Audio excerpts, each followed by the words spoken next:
देवराजसेव्यमानपावनाग्निपङ्कजं व्यालयज्ञसूत्रमिन्दुशेखरं कृपाकरं नारदादियोगिवृन्दवन्दितं दिगम्बरं काशिकापुरादिनाथकालभैरवं भजे भानुकोटिभास्वरं भवाद्वितारकं परं नीलकण्ठमीप्सितार्थदायकं त्रिलोचनं कालकालमम्बुजाक्षमक्षशूलपक्षरं काशिकापुरादिनाथकालभैरवं भजे शूलटङ्कपाशदण्डपाणिमालिकाधरं श्यामकायमादिदेवमक्षरं निरामयं भीमविक्रमं प्रभुं विचित्रताण्डवप्रियं काशिकापुरादिनाथकालभैरवं भजे भुक्तिमुक्तिदायकं प्रशस्तचारुविग्रहं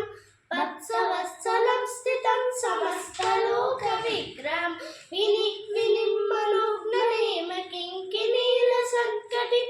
काशिकापुरादिनाथकालभैरवं भजे धर्मसेतुपालकं स्वधर्मनाशकं कर्मपाशमोचकं सुशर्मदायकं विभुं नीतिमार्गकोविदं पुरातनं जगत्पतिं काशिकापुरादिनाथकालभैरवं भजे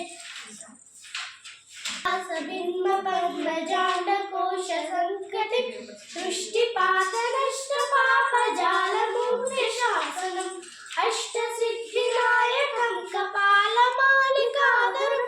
काशिकापुरादिनाथकालभैरवं भजे भूतसङ्कनायकं विशालकीर्तिदायकं काशीवासलोकपुण्यपापशोधकं विभुं नीतिमार्गकोविदं पुरातनं जगत्पतिं काशिकापुरादिनाथकालभैरवं भजे